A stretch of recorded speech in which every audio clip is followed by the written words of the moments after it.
सुप्रभात। बायोलॉजी के online class में मैं आप सभी क्लास 10 के बच्चों को आमंत्रित करता हूं। जैसा कि इसके पहले लाइफ प्रोसेस का जो टॉपिक चल रहा था वो था ट्रांसपोर्ट ऑफ मटेरियल। इसमें प्लांट में किस प्रकार से ट्रांसपोर्ट होता है इसके बारे में हमने आपको विस्तार पूर्वक बताया था। एनिमल भी एक प्रकार का लिविंग्स है, इसमें भी पदार्थ का परिवहन होता है, ट्रांसपोर्ट ऑफ गुड्स होता है। सबसे कॉमन ट्रांसपोर्ट जो है वह आपका है ब्लड का ट्रांसपोर्ट, अर्थात हमारे शरीर में किस प्रकार से ब्लड का ट्रांसपोर्ट होता है, किस प्रकार से ब्लड फ्लो करता है। जिस सिस्टम के द्वारा ये रक्त प्रवाहित होता है उस सिस्टम को हम सर्कुलेटरी सिस्टम कहते हैं। सर्कुलेटरी सिस्टम कहते हैं। इस सिस्टम के अंतर्गत हार्ट आता है, आर्टरी आता है, वेन्स आते हैं, ब्लड कैपिलरीज भी जो है सो भाग लेता है। ये सभी अर्थात हार्ट, आर्टरी, वेन्स जब आपस में मिलता है तो एक सिस्टम का निर्माण होता है and the system is known as circulatory system. Circulation of blood inside the blood capillary is known as circulatory system और blood vascular system। जैसा कि आप जानते हैं ब्लड एक प्रकार का कनेक्टिव टिश्यू है, फ्लूइड कनेक्टिव टिश्यू है, जिसके दो पार्ट होते हैं, एक प्लाज्मा के रूप में लिक्विड पार्ट और दूसरा सॉलिड पार्ट्स में आरबीसी, डब्ल्यूबीसी, प्लेटलेट्स, ये सभी जो है सो भाग लेता है। हार्ट जिसमें कि ब्लड का सर्कुलेशन होता है, यह एक प्रकार का पंपिंग ऑर्गन है, अर्थात पंप के जैसा ऑर्गन है। यह शरीर में ब्लड को एक भाग से रिसीव करके दूसरे भागों तक भेजने का काम करता है और इसलिए हम इसे पंपिंग ऑर्गन्स के नाम से जानते हैं। तो blood is a type of pumping organ which receives blood from one part of the body and transport the blood to the different part of body। और इसमें जो ब्रीथिंग के रूप में हम O2 लेते हैं या CO2 रिलीज करते हैं, वह हेमोग्लोबिन की मदद से हेमोग्लोबिन की मदद से जो है सो संपूर्ण बॉडी में सर्कुलेट होने का कार्य करता है। ऑक्सी हेमोग्लोबिन के रूप में, कार्बोक्सी हेमोग्लोबिन के रूप में यह फ्लो करता है, अर्थात संपूर्ण शरीर में फैलता है। हार्ट जो कि ट्राइएंगुलर स्ट्रक्चर है, इसके साइंस को कहा जाता है cardiology. Science of heart is known as cardiology. Cardiogram एक प्रकार का ड्राइंग है, एक प्रकार का फिगर है जो कि आप देखते हैं। खास करके जो हार्ट का इमेजिंग किया जाता है उसमें जो है सो कार्डियोग्राम के रूप में वह आता है। तो cardiology is a branch of heart, branch of science in which we study about heart. तो science of heart is known as cardiology. Heart के विज्ञान को हम लोग कार्डियोलॉजी कहते हैं। हार्ट जिसको कि हमने पहले ही बताया कि यह एक ट्राइएंगुलर स्ट्रक्चर है, अर्थात त्रिभुजाकार संरचना है जिसका ऊपर वाला भाग चौड़ा होता है और नीचे का भाग पॉइंटेड नुकीला होता है। चौड़े भाग को हम लोग आयरिकल कहते हैं, जबकि पॉइंटेड पार्ट को वेंट्रिकल के नाम से जाना जाता है। आयरिकल के भी दो भाग होते हैं, लेफ्ट आयरिकल, राइट आयरिकल, जबकि नीचे का पॉइंटेड भाग वेंट्रिकल कहलाता है। मनुष्य के हृदय में 4 चैम्बर होते हैं, अर्थात the heart of human being is of 4 chambered. मनुष्य का हृदय 4 चैम्बर का बना होता है, जिसमें कि डबल सर्कुलेशन ब्लड होता है। जीवधारियों के स्ट्रक्चर के आधार पर उनके हार्ट को बांटा गया है, जिसमें कि मनुष्य जितने भी मैमल्स हैं उनके हार्ट में 4 चैम्बर होता है, जितने भी रेप्टाइल्स हैं 3 चैम्बर होता है, मछलियां फिशेस उनके हार्ट में 2 चैम्बर होता है। मनुष्य में 4 चैम्बर होने के कारण यहाँ पर डबल सर्कुलेशन होता है, अर्थात 2 बार ब्लड हार्ट में प्रवेश करता है और बाहर निकलता है, जिसके कारण से हम उसे डबल सर्कुलेशन कहते हैं। याद रहे कि मनुष्य का हार्ट, हृदय वक्ष स्थल अर्थात छाती के बाएं भाग में स्थित होता है। पोजीशन क्या बताए? बाएं भाग में। वक्ष स्थल अर्थात छाती के बाएं भाग में यह हृदय अवस्थित होता है और हार्ट बीटिंग का काम करता है, धड़कने का काम करता है। थोड़ी सी भी असावधानी या शरीर के इस भाग में, छाती के लेफ्ट साइड में दर्द होने का मतलब है कि ये वार्निंग दे रहा है कि हार्ट ट्रबल में appear in the human body, और ये वार्निंग है कि आप पहले से संभल जाइए, सतर्क हो जाइए। तो लेफ्ट साइड में होना इस बात का प्रमाण है कि यह लेफ्ट साइड में यदि पेन को, तो पेन किसी भी तरह का हो सकता है, लेकिन it may be the pain is related to the heart. Heart पहले ही बताए कि ट्राइएंगुलर स्ट्रक्चर है, पंपिंग ऑर्गन है, जिसमें 2 तरह की क्रिया चलती रहती है। एक क्रिया को हम कहते हैं कॉन्स्ट्रिक्शन और दूसरी क्रिया का नाम है एक्सपेंशन।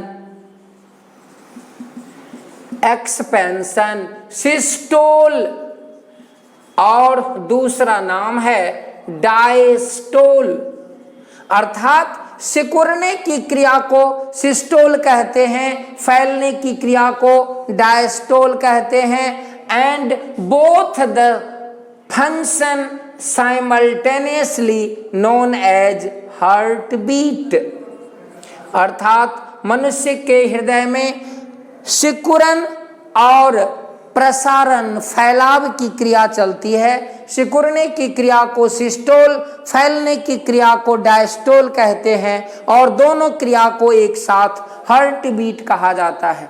याद रहे कि जिस प्रकार से मनुष्य के शरीर में, नॉर्मल ह्यूमन बॉडी में ब्लड की मात्रा 5.5 लीटर होनी चाहिए, हेमोग्लोबिन का अनुपात 13 ग्राम से 16 ग्राम होना चाहिए, उसी प्रकार a human heart normally beats from 68 to 72 times in 1 minute, अर्थात 1 मिनट में मनुष्य, सामान्य मनुष्य का हृदय 68 से लेकर के 72 बार तक यह धड़कने का काम करता है।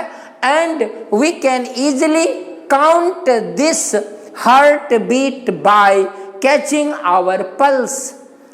इसकी जानकारी हम बिना किसी इंस्ट्रूमेंट के हाथों में पल्स को देख करके, पल्स को पकड़ करके भी काउंट कर सकते हैं कि वास्तव में इसकी संख्या 68 से लेकर के 72 टाइम्स होती है। ऊपर के भाग को हमने बताया कि आयरिकल कहते हैं, ये दो भागों में बटा होता है, लेफ्ट आयरिकल और राइट आयरिकल। दोनों के बीच में एक सेप्टम होता है जिसे इंटर आयरिकुलर सेप्टम कहते हैं। एक पोर होता है जिसे इंटर आयरिकुलर पोर भी कहा जाता है। याद रहे, मनुष्य के शरीर में दो प्रकार के हार्ट में वॉल्व होते हैं, और ये वॉल्व जो है, एक का नाम है जहां पर दो संख्या में होता है, इसको कहते हैं बाइकस्पिड। बाई मतलब दो, जहां पर इसकी संख्या 3 होती है तो इसे हम कहते हैं ट्राइकस्पिड वॉल्व। अर्थात इस वॉल्व का काम है ब्लड को रिसीव करना, ब्लड को ऊपर जाने में मदद देना, लेकिन किसी भी हाल में इसे वापस नहीं आने देना। अलग अलग आर्टरी है जिसका काम है हृदय से शुद्ध रक्त को, ऑक्सीजनेटेड ब्लड को ग्रहण करके संपूर्ण शरीर में जाना, और दूसरा भेन जिसका काम है अशुद्ध रक्त को वापस हृदय में लाना और फिर वहां से उसे प्यूरिफिकेशन के लिए भेज देना। तो इस प्रकार से ऑक्सीजनेटेड ब्लड और डीऑक्सीजनेटेड ब्लड दोनों का आदान प्रदान जो है हृदय में होता रहता है। हार्ट बीट बता दिए कि हृदय के धड़कने की क्रिया को हार्ट बीट कहते हैं। यह 1 मिनट में 68 से 72 बार तक जो है सो होता है। 2 प्रकार का वॉल्व होता है, ये भी आपने क्लियर देखा। चैम्बर का जहां तक सवाल है, मनुष्य के हृदय में 4 चैम्बर, रेप्टाइल्स के हृदय में 3 चैम्बर और पीसेस में 2 चैम्बर पाया जाता है। हृदय की धड़कन को हम एक खास इंस्ट्रूमेंट से मेजर कर सकते हैं, और उस मेजरमेंट वाले एपरेटस का नाम है स्टेथोस्कोप।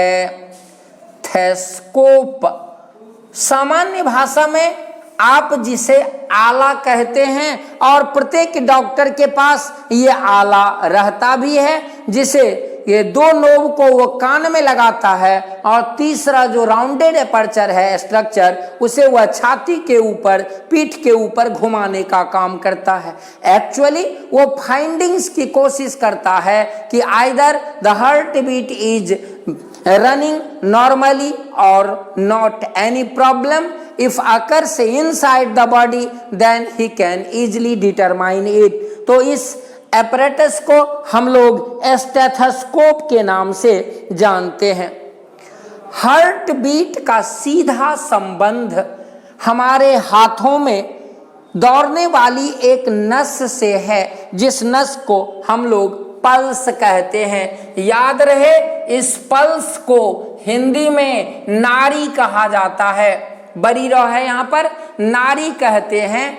और इस पल्स को गिन करके भी हम हार्ट बीटिंग का, हार्ट की यथावत स्थिति का पता लगा सकते हैं। वर्तमान समय में ये स्टेथोस्कोप है, लेकिन इनिशियल पीरियड में जब वैद्य जी का जमाना हुआ करता था, तो वह इसी नाड़ी को काउंट करके, इसी नाड़ी को पकड़ करके बीमारियों के बारे में पता लगाया करते थे, और जजमेंट जो है उनका आता था कि आदमी किसी रोग से पीड़ित है या नहीं। इस प्रकार से ये पल्स और हार्ट का सीधा संबंध होता है। एक टर्म और कॉमन है आजकल के समय में, ये शब्द देखिए गौर से, बीपी मीन्स ब्लड प्रेशर, रक्तचाप। ये क्या है भाई? रक्तचाप, ब्लड प्रेशर क्या है? तो हार्ट में जो 2 तरह का फंक्शन है, सिस्टोल और डायस्टोल, यह एक प्रकार के प्रेशर के कारण होता है, जिसको सिस्टोलिक प्रेशर कहते हैं और डायस्टोलिक प्रेशर भी कहते हैं। सिस्टोलिक प्रेशर मैक्सिमम रेंज को बताता है, और इसे हम मिलीमीटर माइक्रो, ये मरकरी के मिलीमीटर स्केल पर जो है हम इसको देख सकते हैं। और जब काउंट करते हैं तो ये ऊपर का रेंज जो है 120 आता है, जबकि नीचे का रेंज 80 mmHg दिखाया जाता है। अर्थात एक स्वस्थ व्यक्ति में ब्लड प्रेशर 120/80 होता है, 120/80, where 120 is systolic range, 80 is diastolic range। लेकिन बढ़ते हुए उम्र के साथ इसमें जो है कम या ज़्यादापन आ सकता है। यदि ये 120 का रेंज बढ़ जाता है, we can say it as hypertension, अर्थात हाई ब्लड प्रेशर। यदि 80 से ये रेंज घट करके नीचे चला जाता है तो हम उसे लो ब्लड प्रेशर के नाम से जानते हैं। तो यह एक प्रकार का प्रेशर है, एक प्रकार का दबाव है, जिसके कारण हमारे हार्ट में ब्लड का सर्कुलेशन होता है और वह आसानी से जो है सो पूरे शरीर में फैलता है। इस ब्लड प्रेशर को मेजरमेंट के लिए भी एक खास प्रकार का जो है सो इंस्ट्रूमेंट है, जिसे हम लोग कहते हैं एस्फाइगमोमैनोमीटर। तो दो प्रकार का यंत्र आपने देखा ब्लड प्रेशर को मेजरमेंट करने के लिए, एस्फाइगमोमैनोमीटर, और हार्ट बीट को काउंट करने के लिए, या situation of the body can be measured determined by the help of stethoscope, जिसको कि आला कहते हैं। तो एक कॉमन इंस्ट्रूमेंट हो गया जिसको आला कहेंगे, ये थोड़ा साइंटिफिक इंस्ट्रूमेंट है जिसे हम एस्फाइगमोमैनोमीटर के नाम से जानते हैं। इस प्रकार हमारे शरीर में ये ब्लड, जिसका कि महत्वपूर्ण फंक्शन है, पहले भी हम आपको बताए, it keeps our body warm. 1 number, it maintains our body temperature. 2 number, it helps in removal of the waste outside the body. ये तीसरा। 4 नंबर में जो है so it provides immunity to the body. It can fight against germs, ये germs के खिलाफ लड़ता है, रोगों के खिलाफ लड़ता है, रोगों को दूर रखने का काम करता है। लेकिन इसी में हार्ट से संबंधित कुछ रोग भी आते हैं, जैसे कि हाई बीपी, लो बीपी, वॉल्व फेल, ये सब जो है सो कुछ कॉमन रोग से इसमें आते हैं। इसी का एक छोटा सा पार्ट और है जिसको लिम्फ कहते हैं। ब्लड का ही पार्ट है, लेकिन उसका कलर लाइट कलर्ड होता है, येलोइश कलर का होता है, और उसे हम लोग लिम्फ के नाम से जानते हैं। और इसका मेजर काम है ब्लड में इम्यूनिटी सिस्टम को कंटेन करना, मेंटेन करना।